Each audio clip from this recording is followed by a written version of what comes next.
The morning of February 23, 1945, Mount Suribachi, southern tip of Iwo Jima. A group of Marines has fought their way to the summit. They are raising an American flag on a length of salvage pipe. Associated Press photographer Joe Rosenthal is there. He raises his camera. He takes the shot. The image he captures, 6 men straining together against the gray sky, will become one of the most reproduced photographs ever taken. Within days, it appears in newspapers across the world.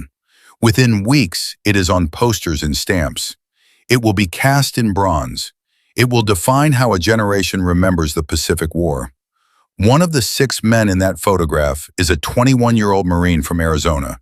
His name is Ira Hayes. He will live for less than 10 more years. The photograph will outlive him by decades. It is still everywhere today. And for Ira Hayes, rather than marking a triumph, it became something he struggled to carry for the rest of his life. Ira Hayes was born in 1923 on the Gila River Indian Reservation in Bapchuli, Arizona. He was a member of the Pima people, a community with deep roots in the Sonoran Desert, a long, documented tradition of military service. His family farmed the land. His life before the war was quiet and modest. He enlisted in the Marine Corps in 1942. He was 19 years old. He trained hard. He qualified as a paratrooper, a distinction he earned. But the Marine Corps disbanded its parachute battalions before he saw combat. He was reassigned to the 28th Marine Regiment and sent to the Pacific. By the time his unit was ordered to Iwo Jima, Hayes had already seen enough to understand what island warfare cost. Nothing fully prepared anyone for what came next. Iwo Jima was among the costliest engagements of the Pacific War. The island, small, volcanic, 8 square miles of rock, was defended by approximately 21,000 Japanese troops, most of them fortified underground. American commanders expected the battle to last roughly a week. It lasted 36 days. By the end, approximately 7,000 Americans had been killed, more than 19,000 wounded. Of the roughly 60 men in Hayes's company who landed on that island, only 5 were still standing when it was over. Hayes was one of them. On the morning of February 23rd, he was among the Marines who reached the summit of Suribachi and raised the second, larger flag, the one Rosenthal photographed. 6 men lifted it together. 3 of the 6 would be killed before the battle was finished. He had survived. The photograph had been taken. What came next would change everything, and not in the way Hayes expected. In the weeks following publication, the photograph's effect on the American public was immediate and intense. Military and government officials recognized its power quickly. The 3 surviving flag raisers, Hayes, Rene Gagnon, and John Bradley, were pulled from combat. They were brought back to the United States to front the 7th War Bond Tour. The tour was organized, extensive, highly public. The 3 men traveled the country. They spoke at rallies. They appeared at stadiums and public events. They shook hands with politicians and film stars. Crowds turned out in numbers that surprised even the organizers.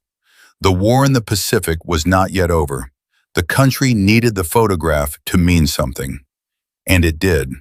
For Rene Gagnon and John Bradley, the tour was uncomfortable. For Ira Hayes, by documented accounts, it was something close to unbearable. He said repeatedly, in interviews, and to people close to him during the tour, that he did not feel he deserved the attention. The heroes the crowds believed they were cheering were not the men standing on those stages. The heroes were on Iwo Jima. Many of them were still there, in the ground. The photograph had a further complication. Several of the men in the image had been publicly misidentified in official reports. The names released did not match the men actually present. Hayes knew exactly who had been on that summit. He eventually pushed to have the record corrected. The corrections were made. But the process added weight to what he already felt. He was being called a hero. He did not accept the word for himself. The longer the tour continued, the harder it became to stand in front of crowds and carry the distance between what they believed and what he knew. The term survivor's guilt was not yet in common clinical use in the 1940s. But what Ira Hayes experienced was documented, in his own words and in the accounts of people around him. He spoke about the men who had died at Iwo Jima, not in passing, in specific terms. He knew their names. He knew their faces. He visited the mother of Sergeant Mike Strank, one of the original flag raisers killed on the island, to pay his respects in person. He reportedly told people close to him that every time he looked at the photograph, he thought of the men who were not in it, and the men who had been in it and were gone. Being asked to represent American heroism on a public stage, when the men he believed actually deserved that word were dead, was a pressure the Bond tour organizers had not anticipated, had perhaps not considered.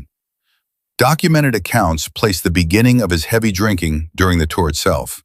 When the tour ended, the structure that had kept him in place was gone. What remained was the gap between who he was publicly and who he was privately, and nothing to bridge it. Hayes was discharged from the Marine Corps in December 1945. He returned to Arizona. What followed is documented. It does not require embellishment. He could not find steady work. He moved between the reservation, Arizona farmland, and other parts of the country. He picked crops. He drifted. He was arrested more than 50 times in the years after his return, most of them for public intoxication. In different cities, different states, the press covered the arrests with a consistency it had never applied to his service. The framing was usually the same. The man in the famous photograph, in trouble again. The coverage was rarely sympathetic. It rarely attempted to explain. He made genuine attempts to stop drinking and find stability. They were not enough. Through all of it, he remained articulate. He was not incoherent. He understood his situation clearly. He could discuss Iwo Jima, the photograph, the Bond tour, and what it had cost him. Understanding a situation and finding a way through it are different things. He died on January 24, 1955, on the Gila River Indian Reservation. He was 32 years old. The cause of death was recorded as exposure and alcohol. He was found outdoors in winter. He was buried with full military honors at Arlington National Cemetery. The country that had put him on stages in 1945 gave him that, at least. The photograph taken on Mount Suribachi did not stop being famous when Ira Hayes died. It has remained one of the defining images of the Second World War. The Marine Corps War Memorial in Arlington, Virginia, the large bronze sculpture based directly on Rosenthal's image, was dedicated in November 1954, 2 months before Hayes died. He may have known it was coming. Hayes is remembered in several forms. The 1961 film The Outsider, starring Tony Curtis, brought his story to a wide audience. In 1964, Johnny Cash recorded the Ballad of Ira Hayes.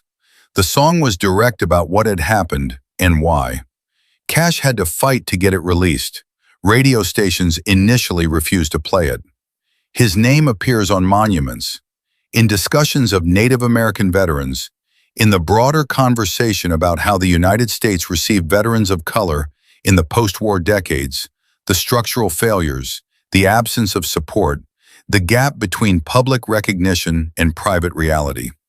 That conversation has grown more detailed over time. Hayes is part of it.